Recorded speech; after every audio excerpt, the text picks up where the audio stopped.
We'll go ahead and get started here. Today we're going to talk about a Swedish artist named Hilma af Klint, not to be confused with Austrian artist Gustav Klimt, who makes the really nice mosaic-inspired gold Byzantine-esque paintings that most of us probably would recognize if we saw. But no, she is relatively new to art history in the sense that a lot of her work was done in private. She did show work. She trained at the Royal Academy of Fine Arts in Sweden, and she was a very talented painter. We'll see some of her early works that are more naturalistic, kind of impressionistic naturalism. But she was a spiritualist. She was a medium. She and a group of 4 other women formed a group where they would attempt to contact spirits, but mostly they were contacting a group of 6 ascended masters that they were receiving messages from, and they're participating in this kind of automated writing that the surrealists later did a lot of it too. So we'll go ahead and get started. She's really fascinating, and we haven't rediscovered her works until recently. Earlier, I'm getting kind of myself. Are you gonna speak to that? I'm so sorry. Are you gonna speak to why? Yeah. Okay. Yeah. Roberta knows a lot about the artist too, so probably gonna be like tag teaming here. Yeah. We're both huge fans. So.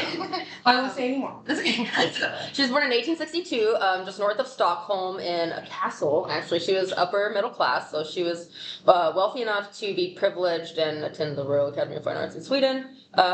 She studied art throughout her life, though, prior to that, taking private lessons and things from private tutors. It's pretty early in her life, though, that she starts participating in these spiritual activities. It's 1879, so she's 17. Pretty typical 17-year-old girl activities, I guess. It's person. Sorry. Yeah. Anyway, so she starts painting portraits in 1880. She studies with a really well-known portrait painter. Her sister dies at age 10 when she is 18, and this really just spurs her interest in contacting spirits of people who have passed on and the occult in general. She's especially interested in Helena Blavatsky's Theosophy, which is really popular at the time in the early 1900s. It builds a lot on Rosicrucianism and philosophies that try to rectify the differences between Eastern and Western religion, basically, in a mystical kind of way. A lot of esotericism here. And then later, Steiner, who is also a theosophist in the beginning, but later there's a lot of infighting in theosophy. So he goes to found anthroposophy, which is basically very similar, but it's a little bit like when Martin Luther complains about Catholic Church ritual not being accessible to the normal man. Theosophy tended to be a bit elitist, despite being founded by a woman, Madame Blavatsky. But yes, so this is what's inspiring her. A lot of East meets West religion. This is one of her early works that was probably awarded a prize at the Academy. She won a prize at the Academy in 1888, and it's pretty likely that it was for this work, depicting Andromeda at sea. So this mythical figure of Andromeda. A very typical kind of classical mythology, history painting tradition of the Academy, right? So it's impressionistic, but it's nothing like what we'll come to know her for. She graduates with honors from the Royal Academy of Fine Arts. She meets one of her lifelong friends who will become one of the 4 other women that she does seance activity with, Anna Castle. She's probably the closest to Anna. And yeah, she's exhibiting a lot of work. She really exhibited quite a bit, but it's mostly this kind of work and not so much the work that we're going to focus on here. So this is another work by her, Summer Landscape from 1888. So that's from the same year as that prize that she won. So I don't know if it says specifically. I was able to read a lot about her, luckily, unlike the first lecture we did with Azure. But, I have a lot more to read for sure.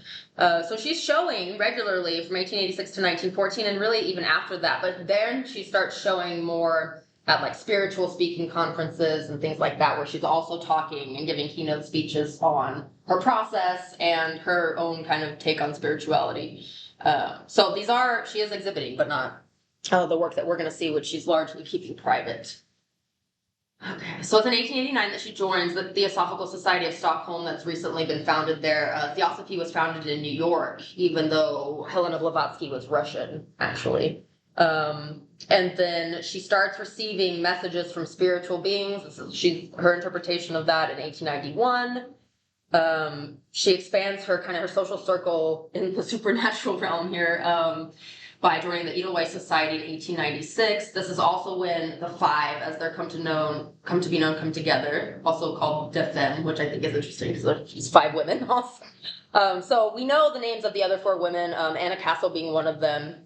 And throughout their meetings, they would record and transcribe visuals and just anything that would come through during their channeling sessions in this kind of automated drawing process. And these are some of those. There were quite a few. I mean, she really cataloged her work there towards the end of her life, and we'll talk about that. But there's an extensive catalog of her works, and we're lucky for that they're well documented because it makes it easier. So at first she wasn't responsible for doing the automated drawings, but eventually she does become the one that's kind of the main person responsible for channeling these images and the information. They're not all just visual. There's also a lot of notes that go along with it. These are from 1903. There's a lot of these that survive, and not all of them are just graphite. Some of them are in color, pastel, sketchy looking ones. I really had to pull. I had so many images in this. I had to take them out like an hour before this. I was like pulling images out. So like, okay, I'm not going to do that series because there's just an immense over like 1,000 different works that ended up being in her over by the end of it. So, but we're going to focus on a few series from a very specific part of her career. So she becomes the chief medium of the five in 1903, and they're regularly in contact with these high masters. These ascended high masters, there's 6 of them. Was it George, Esther, Ananda, Amiel, and Gustav? Or no, I always forget one. I always forget like the last one, but yeah, they all have names. Some of them are like masters that are known in other Eastern, more esoteric traditions, like Ananda is one. Amiel is one that's more associated with their archangels. The other ones, not too sure about Esther, Gustav, and George, but if they're trying to help, then fine. So in 1904, they start receiving messages that there is a body of work that the masters want them to bring through. And the other 4 are a little freaked out about it. They're like, I'm not sure we really want to do this. So they start to kind of pull away. Hilma is all about it. She is headfirst willing to do it. All of them decline except her. So they start to kind of pull back from the activity with Klint, and she starts doing a lot more on her own in terms of channeling. And it's in January 1906, the very beginning of the year, where Amela, sorry, one of the high masters contacts her, it's one of the A names, and tells her that it's her that's supposed to bring forth these paintings that are going to be meant to decorate this spiral-shaped temple that's supposed to be built as well. So kind of being the only one that's willing to do it, she starts preparing in the beginning of 1906, and then by November she starts what she calls the paintings for the Temple series, which ends up being 193 works total. And they're grouped within several sub-series, and we're not going to look at all of the sub-series. We're going to look at, I think, 3. We just had to narrow it down to 3. These works are created in 2 different spurts here, from 1906 to 1908, and then from 1912 to 1915. So she has a break in the middle there. And this break was probably prompted by the death of her father, and her mother starts going blind as well, and her health starts getting worse. So she's caring for her mother after the death of her father. But she's got a good number of works created by 1908 when she stops, by the time she actually gets to meet one of her heroes, Rudolf Steiner. And he comes and visits her studio, and he likes it, but he's not nearly as impressed as she expects him to be. And he actually kind of chastises her and critiques her, and because of the way that she's getting the information, because she's acting as a conduit for the information to flow through her. And people view that as, and even now still, in spiritual circles, it's a question, you're opening yourself up to influence that you don't necessarily know where it's coming from. It can be dangerous spiritually, or that was the idea. So after the break, her way of working seems to shift, where it's more like she gets the channeled information, but then she takes time to process it and schematize it and synthesize it before she creates the works, instead of just kind of doing it in a more automated way. So this is one of the first groups that she does. This is the first sub-series in the Paintings for the Temple. They're called the Primordial Chaos series. So I'm not going to show you every single one of these. There are a couple series where we look at every single one, but not this one. I think we can kind of get the gist. But there's 26 small canvases, and I'm just going to kind of skip to them. And it illustrates the process of creation at this universal and cosmic scale. So we get, at the very beginning, this is number 2. I thought I had number 1 in there, but I guess I didn't miss 2. So. Yeah, okay, we'll start in number 2. So this is pretty primordial. We see a lot of, references to stars, solar activity here, maybe the primordial soup, some water down here, references to constellations perhaps, or even just like red frenetic energy, mixing with this blue. We see a lot of blue and yellow and red as the primary emphasis, especially in the beginning here, in terms of color symbolism. But yes, this is quite abstract in terms of stylizing depiction of something we can't necessarily readily identify, right? So it's representational to a degree, but not to such a degree that we can readily identify it as something concrete.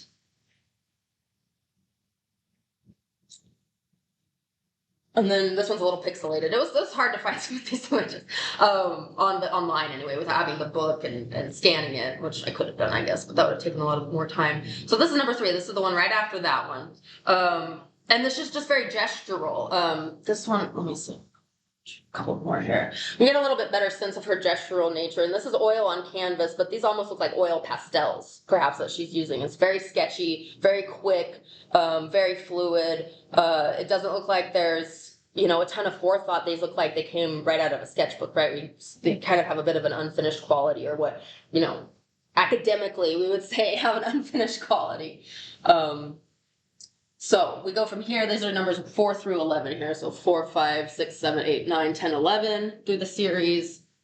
And then we get to number 14, where we start to see form this mass kind of taking form, where it's just like all of this haze and fog that's not really formed into anything. We're just kind of seeing the basic elements. Now we're starting to see creatures appear, plants appear. We have these really nice yellow and blue roses.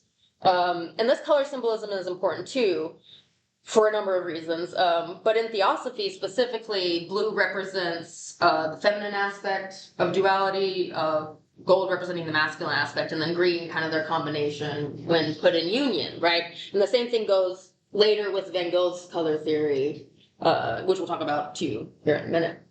And then we get this one. So this one is almost like, it's a little bit more, now we know, looks like sperm entering an egg, actually.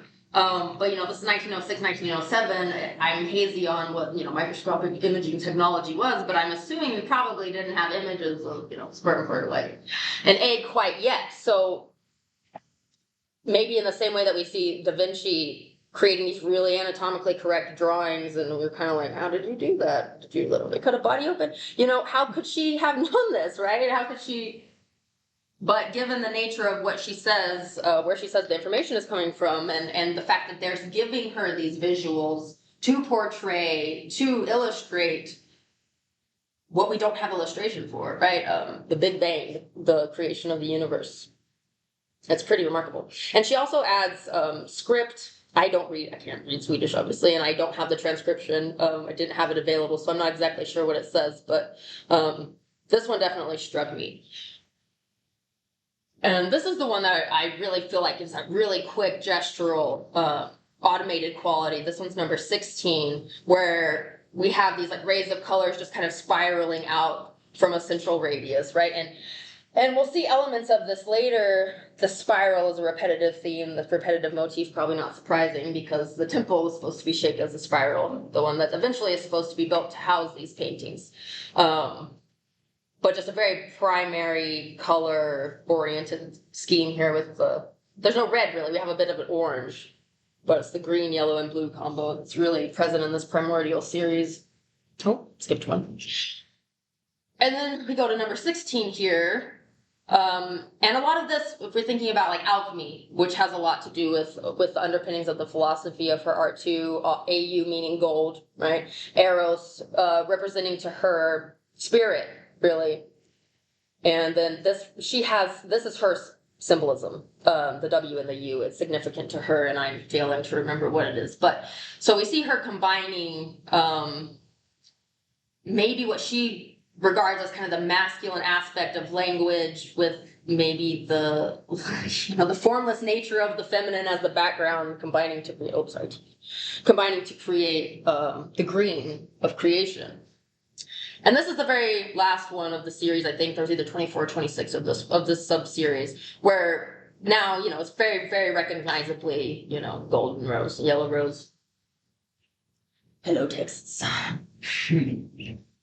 So there were a couple of sub-series in between that set and this set that I'm skipping, but I don't feel like I'm doing you any injustice, as you can go find those yourselves. There's a lot. I mean, really, it's an endless gold mine of awesome stuff, really. But this next series, she expands exponentially in her scale. So they get to be about 8 foot by 10 foot. You saw them in person. I mean, we'll see. I have a photo with a person in front. Yeah, they're very large, and there are footprints on some of them that make us think that she was probably actually painting in a Pollock-esque style, where she had it laid out on the floor and was working over it, which we credit him with being first to do that, or guess not, right? I think she had to. They were so huge. Yeah, probably so. Because you either have to or you have to find a wall that big. So she would paint them and then attach them to a wooden frame later. But these ones, the ones they call the 10 largest, because they're the 10 biggest, they depict the 4 stages of life and how those stages of life kind of reflect and refract out, and how they connect up to the universe. I'm glad that I had a lot of analysis already for me to pull from, because the amount of time it would have taken me to consider all of these pieces with the respect and time it would have taken to form this analysis, it would have probably been a lifetime of work. So I'm glad that it was done for me. But we do see a mix of more recognizable themes here, while they're still abstracted. So this is number 1. This is the phase of childhood. So there's 2 for this phase. And here we have the blue and the gold. Once again, the orange makes an appearance, this orange and red. One thing I thought was interesting was we have roses and then this kind of schematized, stylized lily, which in some ways is a more masculine flower, because we can see the pollinating part of the flower, even though the lily also gets associated a lot with the Magdalenian traditions of like Mary Magdalene and things like that. But so does, I misspoke. Mother Mary gets associated with the lily, and Mary Magdalene gets associated with the rose, which is kind of, I guess in this case, the more feminine. And it's also contained within the shape that looks very much like an egg. So, lots of letter symbolism here too. This is an A, this looks like a V. It's more like little sperms. I swear that's what it looked like. Okay. It's very interesting, because some of these look like cells dividing. Like what we know now, we've seen images under microscope of cells dividing and how they experience mitosis and all of that. And yes, that science and that research was going on at this time, but it doesn't come out until much later. So it's not like she's seeing these images and using those as reference. So this is number 2. This is also childhood. And the colors here are pastel-y. And in the Big 10, they tend to be kind of pastel-y. Even the more warm colors are kind of a pastel-y tone. But yeah, I do think they're reminiscent of childhood, right? The pink and the blue is pretty typical, like gender associations there. But it also just feels kind of innocent. So this is number 3. This is depicting youth. And here we have some more elements that start to appear, like the spiral shell. So in addition to the spiral, we see the spiral shell a lot, this nod to sacred geometry and the golden ratio. What else? So yeah, some aspects, some nods to maybe Van Gogh, although his work was already out by this point. It's just like a color wheel, really. I mean, we see her experimenting with color in a lot of the same ways that we'll see later abstract expressionist and color-filled painters doing. But her reasoning is completely different. And while a lot of, like, especially Kandinsky, was inspired and influenced by theosophy and other spiritual philosophies as well, his motivations were a little bit different. And so her style just develops, it's completely divorced from anything that her male contemporaries are doing. And they're really not even her contemporaries. I mean, I guess they're alive. Like, they're around. But I mean, like, well, I guess stuff comes out about like 1917. So, and it's like just barely after. But this is Youth number 4 here. So it's another, just kind of a different take on that same color scheme, same shapes.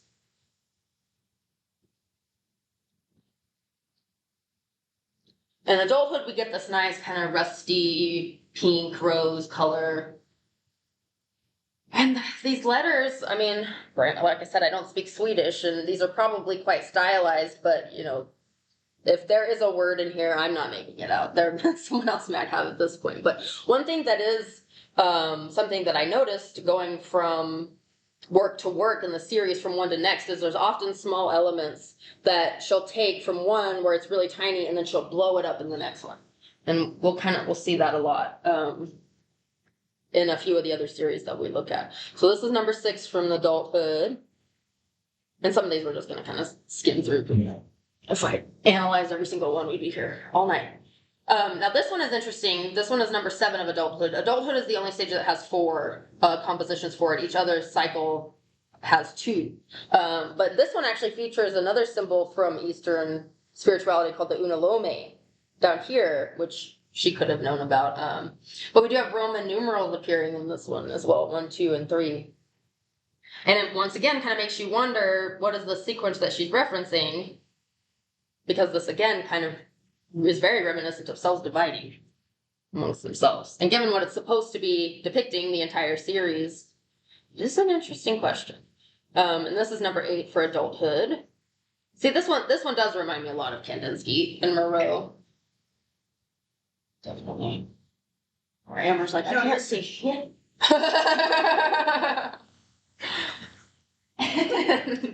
So the last stage of life here is old age. And these are a little more ordered, right? And I guess that makes sense, right? Ideally, a little more ordered in your old age. But lots of symmetry. We don't necessarily get a ton of symmetry in the ones prior to this, but this we start seeing more symmetry. And then this one is very unlike the others. This is the last one, number 10. So we have this more diagrammatic approach. And her later works are very diagrammatic. They look very scientific, definitely pulling a lot from doing infographics, or the version of infographics for that time period at least. But yeah, the color wheel appears here again, got the rays of the colors. And that factors in spiritually too.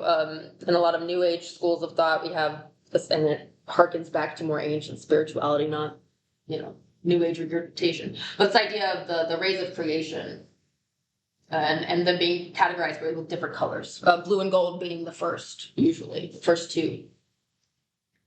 So here's just a side-by-side comparison. We got childhood, youth, and adulthood here. Just kind of, I like this. See where we go. Yeah. So there's aspects of, really the color palette doesn't change. It's just kind of which color is emphasized switches up a bit. Because, we have the orange here and here, got the pink and these other 2 as well. The blue is present, the yellow. And then here's a good example of scale. There's a woman standing in front of these. So they're fairly large. Getting big. You want to sit that way? All right. Wait around. So the Swan series is the one that she does. I think there's one in between. I think there's the Tree of Knowledge series that she does between that one and this one. So this has a set of 24 works. That's a sub-series of the temple paintings as well. And here we see black and white swans and this emphasis on duality. And symbolically, we can see the swan as representing union. That's alchemically what it tends to represent, this union of opposites that's necessary for the universe to sustain itself, and in alchemy's context, to create the Philosopher's Stone, right? That's always the goal. But we do see a move from representational to abstract geometric color spectrums and these schematizations of color, and almost a breaking down in the same way that the cubists do of things to their most basic elements, and in a way that don't even represent them anymore. And we see this all in this one sub-series, which I think is interesting. So this is the Swan number 1, and this is where we start. This is probably the most... Well, we have some that are equally as representational, where we know that we're looking at swans here. But they are really polar opposites of each other, and meant to be, right? We have the white one against the darkness, and the black one against the lightness. So this one's a little bit more literal. But this idea of, dueling opposites, this one's a little pixelated. It was hard to find this one. And then we go to this one, number 2, where they're fighting. And it's a very violent struggle, it seems like. Like, there's blood dripping. You got, like, these, what I like to call the POW circles, where it's, like, just indications of action and dynamic, force, usually. And then we have this one, number 3, where they're kind of curled over each other. We still have this symmetry that's happening, but they're locked in this struggle, in this light versus dark allegory. And then this is number 4. So we have the blue and the yellow appearing again in a more muted palette. The red and the dark, so say black, here. And in this case, it looks like the darker swan is, on the receiving end of the beatdown in this case, where he's falling or maybe descending, if we're thinking of this maybe being an allegory for good versus evil, or I don't know, I don't like to use those ones, but... and then number 5 gets a little bit even more graphic, right? We have the same 4-quadrant setup of the composition, but we have this geyser of blood spewing from the black swan as the white swan takes off, gets out of there. And then this is number 6. And so this is where we start to get like more geometric, and where things start to get reduced down to like really... I'm struggling to describe it, like their bare essence, I guess is what I'm trying to say. So this is number 6, and then from number 6 to number 7, there's a really slight adjustment of the tilt. The birds are a little more in focus. I almost thought they were the same painting, but they're not. It took me a minute. It was like a Where's Waldo, find the difference thing. But we have the spiral once again, the golden ratio here. Oh, sorry. Appearing also like this planchette shape, like if you're thinking about like a Ouija board, that starts to become a recurring shape as well, but it's really just these 2 spirals kind of intersecting. So it's really just this spiral twice kind of folded in on itself. And the cross is here too, kind of inadvertently, but that's one that she uses as well. And then number 8, then we're going completely like geometrically abstract, to where the swans have been reduced to these radially arranged cubes that are emanating light, it looks like. Blue light and yellow light. So once again, blue and yellow rays here. And then this one is pretty interesting. It's still symmetrical, but we're combining like more curvilinear forms with the rectilinear cubes in a similar fashion as this one, just in a different way. So this idea of the combination of the circle and the square being especially significant is something that we see people being fascinated with throughout time, definitely in this philosophical schools of thought. But we see it here too, and this once again this opposition kind of between rectilinear and curvilinear forms. And then we have this over here, this circular, almost looks like a fan, like a ceiling fan that's spinning, or some sort of spinning element, some sort of spinning torus, maybe, since this is very metaphysical. And then we go here, where we still have this, it's a little bit more developed now. Kind of reminds me of Roger Allen's Starkeeper series, a little bit. But then it's almost like the swans have exploded. Like they're like, it's almost like the feathers are like when a pillow explodes or something, and we have like it's interesting. And then here it's really hard to see, but we have little curly cues that are yellow and blue here too, and then this tiny little. So how many sides is that? 6. But this gets blown up here in a second too. So that's another example of a tiny little element getting taken from a prior drawing and getting blown up. So now we're getting really psychedelic here. We're quite kind of into the circle of color. This is number 11 and number 12. So here we start to see a more defined kind of prism of color, right? If you were going to talk about a color spectrum or a color wheel, we have the prism presented here, not in the right order necessarily, but in a order, I guess. But once again, this like reflection of dark versus light, perhaps alluding to, Neoplatonic philosophy here too, this idea of a shadow version of an ideal version. And this one's number 13. It's kind of dissolving the color within and just going back to that dark versus light. And just really kind of playing with the way, this one really kind of pops out at me too. This one kind of recedes, whereas this one, for me, really kind of pops out. I don't know why. But these two really inform the capstones of this series, the altarpieces that we'll look at. And then we go to number 14. So it's just like this, like, I almost feel like if we had these printed out in a flip book and if we flipped it, it would be almost like an animation kind of thing, which is why I included almost, in this series, I included most of them because it was just so interesting how she went from one to the next. And it's like the square inscribing a circle. And then we get to this one, number 16. And the follow-up, number 17, which is really striking. This one on the red background. This one gets a lot of airplay. So now, presumably, right, the swans are just relegated to these elements?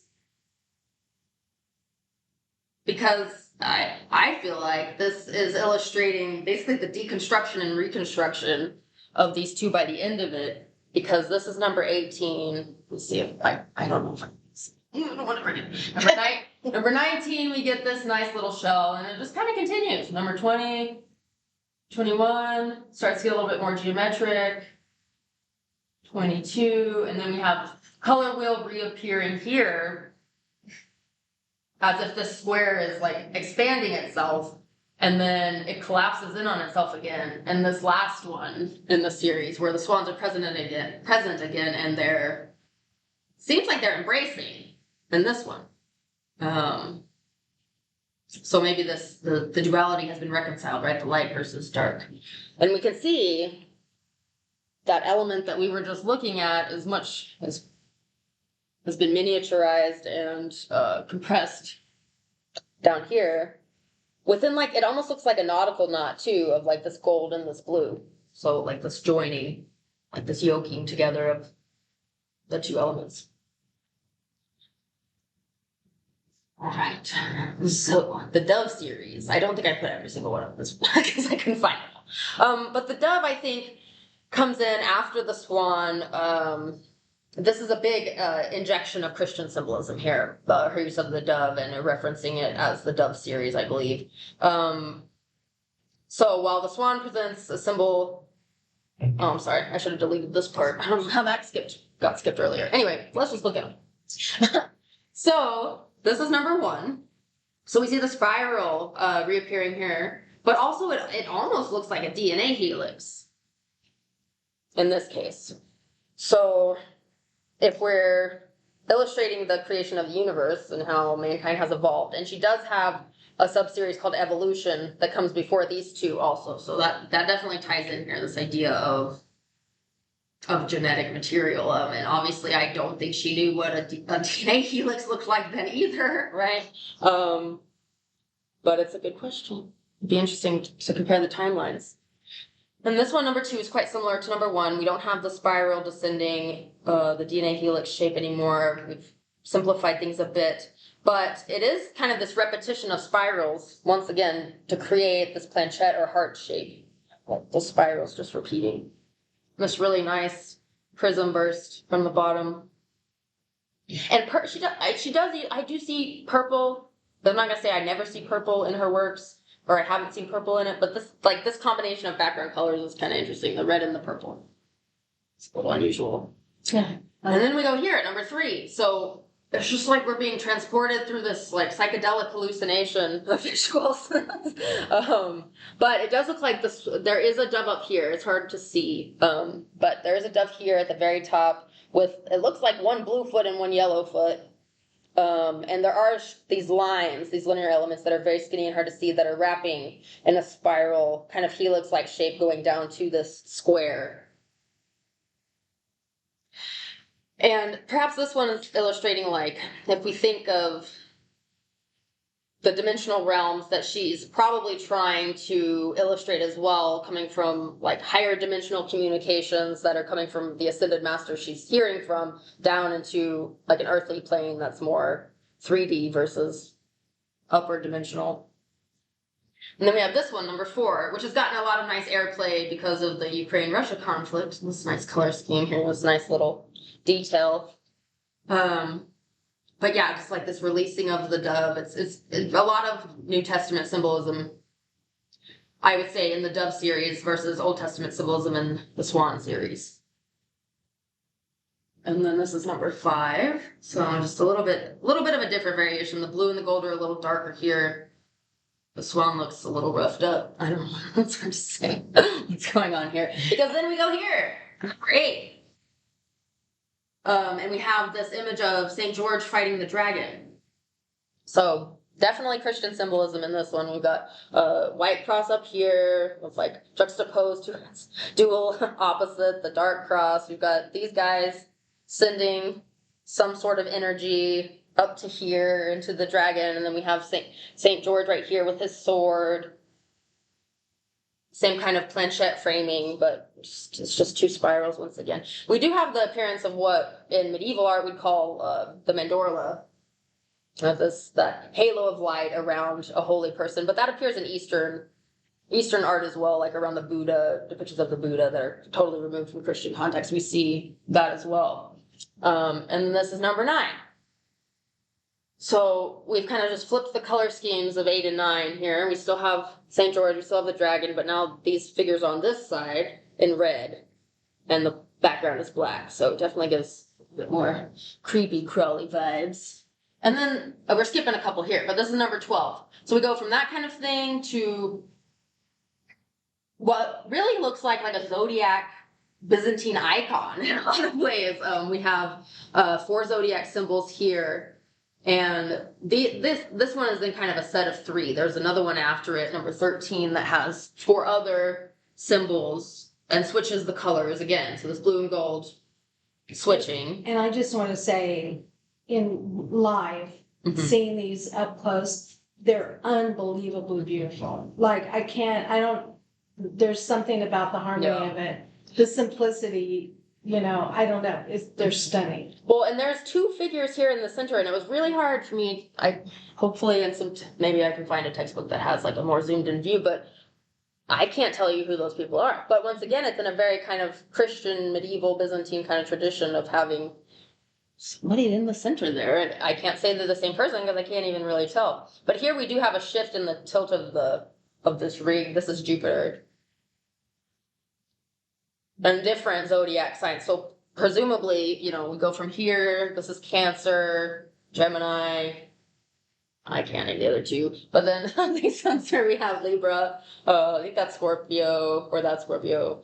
And then, so they're clearly divided because there's 12 total. If you're going by tropical. So we have 4 on each of these. So this is the last one. This is number 14. And so here we've arrived.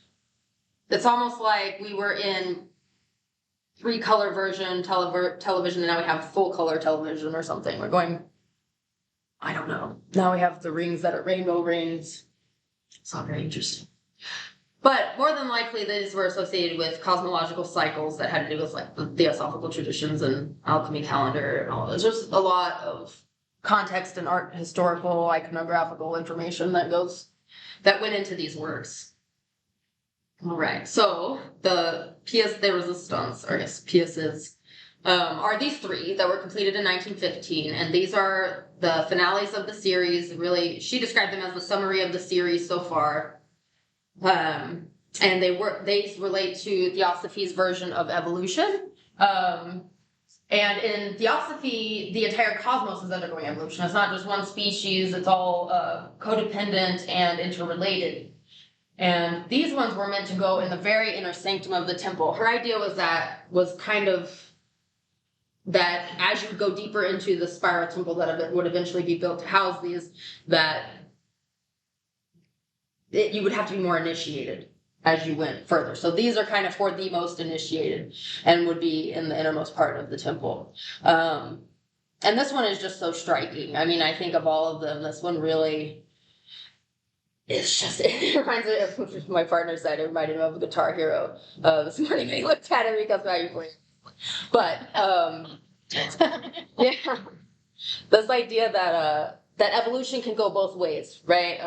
It can go in an ascending arc or a descending arc, spiral, downward spiral, I guess we would call that. But here, this is the ascending arc, right? And we have all 7 rays of the rainbow here leading up to the solar sun, which has a lot to do with this type of Christian mysticism has a lot of solar emphasis as opposed to like lunar emphasis. And that ties back to ancient Egypt, the son of God, the sun, all of that. But this one, yes, it's just so beautiful. And then we have, this one's number 2. So this is almost like the polar opposite of the prior one where we're descending. And these are done in gold leaf too. So, I mean, it probably kind of looks that way for those of you that are familiar with looking at gold leaf in photo, but it is gold leaf. And we just have this nice repetition of shape and motif to the point where it's not, I feel like it's not as disorienting the way she transitions the images as it would be if she was like throwing random things at us. Like there's a logic to the progression.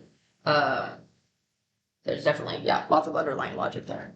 And then this is the third one. So this is that center sun that's at the top of both of those spirals here depicted. Got the gold and the blue. Got other rays down here. Got spirals out. The triangle inscribing the circle. Just like all the typical occult esoteric symbolism. And these were her capstone on these. So this is, and these aren't in order. I don't know what, in a lot of the images I saw, they were in this order or they were flipped, but this one was still in the middle, even though it was the third. So I don't know if that's just because that kind of connects, the circle is what connects the two. But it should be 1, 2, 3 is the order, And here you can really, again, get that sense of just how incredibly large. These ones are quite large. Because this is at the Guggenheim, so a person, his head would be, well, you can show them. Yeah. I might have another, I put a few different, here we go, So this is another. And she's quite a ways away. Yeah, and this is in the Serpentine Gallery, so this isn't the Guggenheim. This is a different installation of it, but I don't think they're quite as big as the Big Ten, but she's probably at least like 3 tiles away from the wall, it looks like. But they're pretty big. The color's definitely better on this. But I mean, that's a full scale. You can approximate it because that's the whole wall. Right. So, old lady Klint. So, we actually had quite a few really cool portraits of her to choose from, so that was nice. So, after Rudolf Steiner's not so enthusiastic reaction to her work, and he basically told her, he's like, no one is going to appreciate this for at least 50 years. He really called it in terms of that. He was correct. But she knew that she didn't want these paintings to be broken up. She knew that she wanted them to stay together because she was in her lifetime trying to plan for the temple to be built. And that was one thing she was hoping Rudolf Steiner would help her with, that he just, he wasn't impressed, so it didn't go anywhere. But she does have different schematics in her notebooks. She has over 125 notebooks that she left behind that have all sorts of designs for this temple. And ironically, as we'll see, it ends up, looking a lot like the Guggenheim, where she ends up displaying her work. So, was she prophetic? Seems like it, maybe a little bit. So she starts planning, like legacy planning, quite early in 1931. And in 1932, there's an entry in one of her notebooks that says she doesn't want her work to be seen until 20 years after her death. So when she dies in 1944, I think it's some sort of traffic accident. She ends up leaving over 1,000 works of art that she has and these 125 notebooks to her nephew, who's like a naval officer, has no idea about art. He's just like, what am I even going to do with this? But he doesn't even look at it until 20 years later. In 1966, he and his son go and they look at all of it. They read through the notebooks. There's like, I can't even imagine. You're just like, okay, Auntie Hilma. So they followed her wishes. Pardon my typo here. They followed her wishes, and they end up creating this foundation in her name. I think it's in 1973 is when the foundation gets founded. And they're the ones that house the works, and there's some on loan to different museums now, and they're actually touring, exhibiting occasionally now. But this date is not right either. That was for the other photo. This is probably 1930 or something. It's later in her life. So Johann af Klint, her great nephew, is on the board for her foundation, and he wrote one of the forewords in that book, that first one. So this is one of her sketches, and this one isn't as close to the Guggenheim as some of the sketches that she did, but this was a nice spread in one of the textbooks that I was able to find that showed it right next to the Guggenheim. So this is the Solomon Guggenheim Museum in Manhattan that was designed by Frank Lloyd Wright. So, her works ended up in a spiral temple. I don't know if that's the one she meant. Yeah. And the shell, you can see that shell. Yeah. And that was definitely, I think, for Frank Lloyd Wright, that inspiration there, because this was meant to be a museum of modernism when it was built.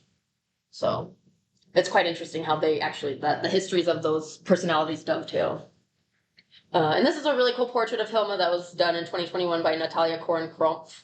Probably not pronouncing the last name right, but I really liked it. Yeah, it's pretty cool. Very cool. Yeah, and then there was this other one I found too. Ooh,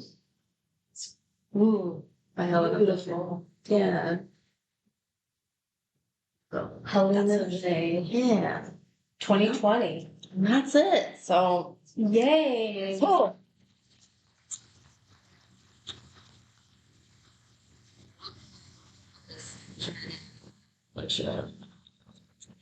Anybody any questions or comments? Roberta, do you want to say anything? You've seen the works in person, so.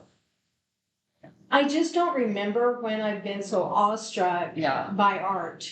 When we went to see it, we were living in DC at the time, and we saw that this exhibit was gonna be in Manhattan and at the Guggenheim, which is one of my favorite places. And tickets were almost impossible to get. And as we were leaving that day, because we went kind of early, as we were leaving, the line was going all the way, literally around the block.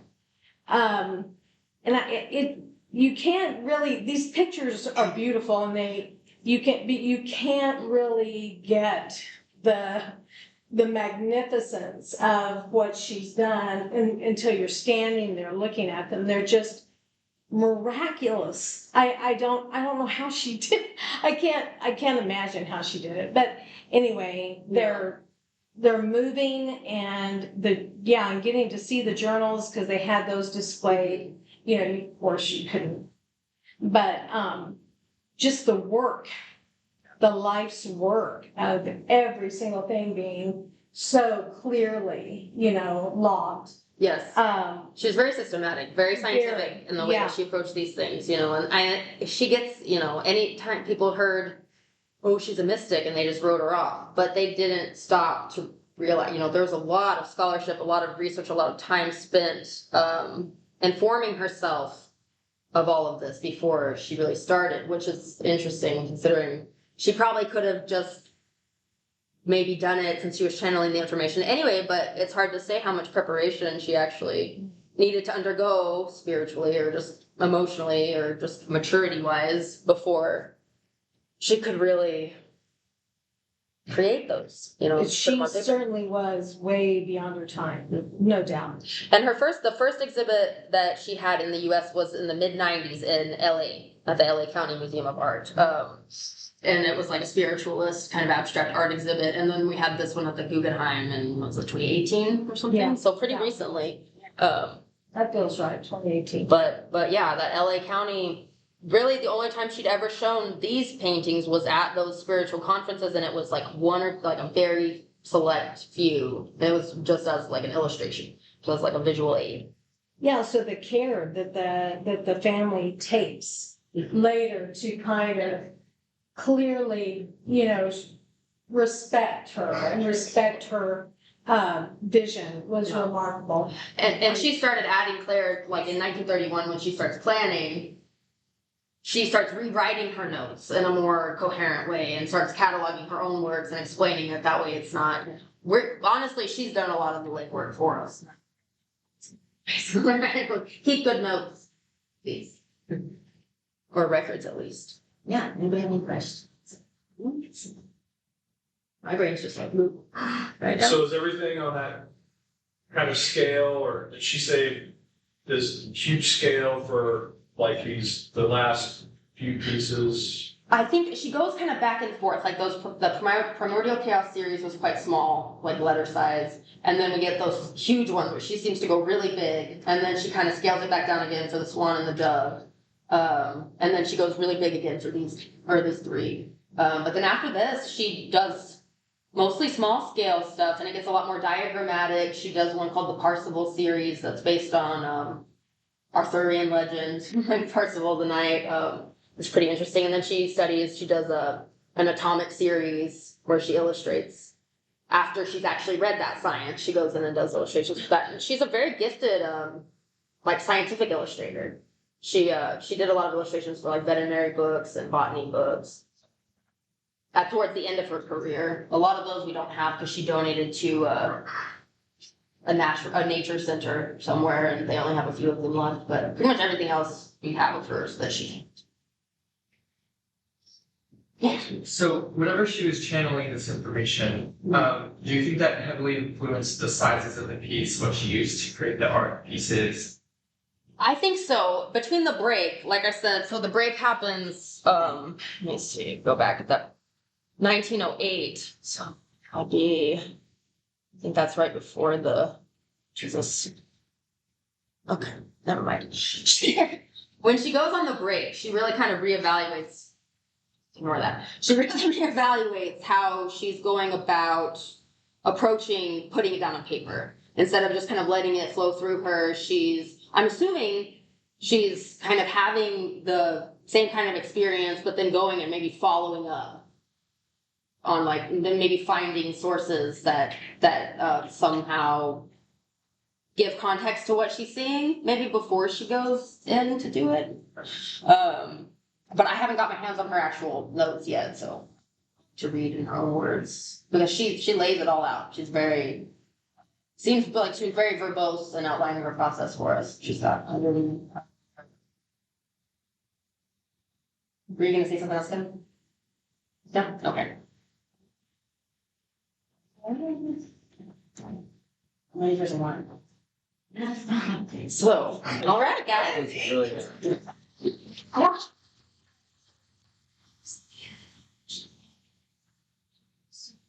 And more of an evolutionary type of thing. Does she get a lot of pushback? Just rumors. Things like that, because this, I think, against what they would have done. It is interesting because Christianity has a big place within Rosicrucian philosophy, which is what a lot of theosophy is based on. So yes and no. Like there's an aspect of Christian culture within those spiritual traditions, but it's definitely not something that very modern today. It's for sure. Go read alchemy books. Right. But it is, the type of stuff that we have in the Vatican libraries. That's exactly all of that exactly the type of stuff they keep in those libraries, among a lot of other things. So it is very much associated with it. But I don't think I don't know that enough people were seeing it really. Sure. But I mean, Rudolph Steiner wasn't a huge fan, and I think that really hurt her. Because it was strange because the main theosophist, Helena Blavatsky, she was channeling to get a lot of her information. So then it suddenly shifted when other people started doing it too and were able to have visions on their own and they weren't relying on Blavatsky as the sole channeler. And I see that a lot in spiritual traditions. Like when other people start to experience that same kind of vision, like, okay, no, we're not gonna do that way anymore. And I don't know if it's just like a protective or jealousy or It's not exclusive anymore. yeah, exactly. The surrealist automatism was like more of a personal, it wasn't like I'm channeling, Yeah. outer spirits or voices from somewhere else. It was just like, I'm just doing this thing automatically and it's coming from me. Yeah, it was like from a blank slate place of like almost tabula rasa kind of thing. Yeah. Yeah, so. Yeah, it's a little different. So she almost defies categorization as an abstractionist because she is depicting something. It's just nothing that is what we don't recognize. You know what I mean? So it's almost like it's figural, but it's not figural in the sense that it does represent something of her, but we don't know what it is. The time period that she's working, she could be like a troubadour, but Yeah. she's not really recognized. Yeah. And all of this other stuff is happening. And that's what, art historians are kind of grappling with that now. How to place her in the canon. Like when would you talk about her in the history of art? Like you were taking the survey course, would you talk about her when you talked about the abstract expressionists, or would you talk about her at 1900, even though she's doing something really no one else is doing, except like Kandinsky and Mondrian, but even that is slightly different. There's a lot of research. Almost makes me want to go back to my PhD just to do stuff for Hilma, but I don't want it that much.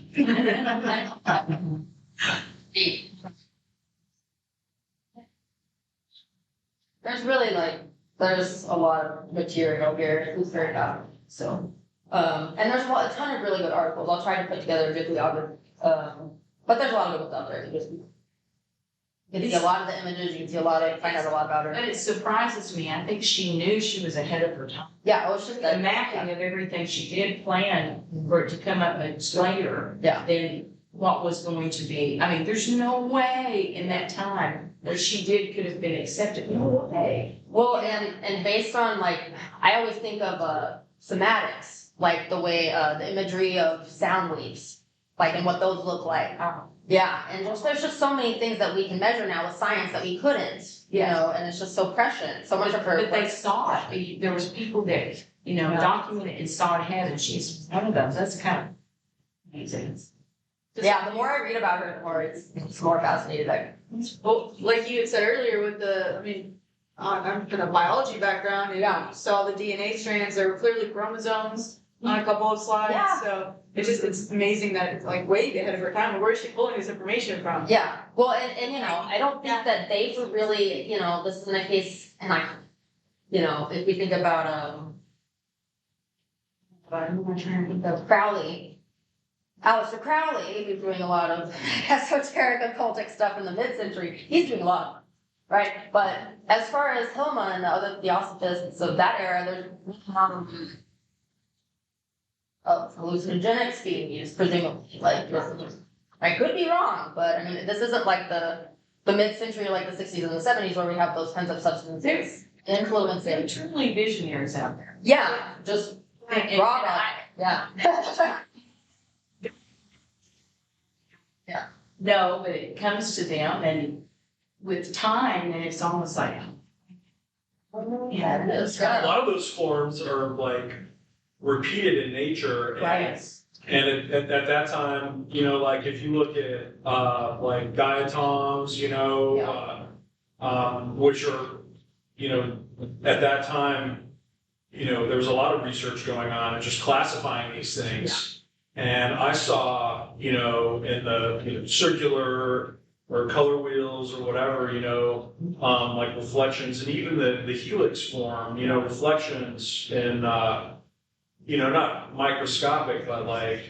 It's almost like little breadcrumbs, clues for the next one. Yeah, but like if you look like Google images for diatoms, and like there are thousands of images of different organisms that all have some of these characteristics. So like, I don't know, I'm a bit of a skeptic when you're telling me that like she's predicted the helix, form of DNA, okay, I don't know, maybe. No, I mean, But these are repeated in nature, Yeah. like way before that. yeah, I don't think she knew what she was doing. Yeah, I don't know that she assumed anything of it. It was just something that she saw. Right, we're projecting. Yeah.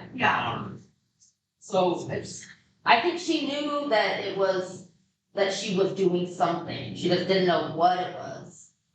And yeah, she was okay with that. She was, posterity will take care of it. We'll see. Yeah, we'll see how it goes. So.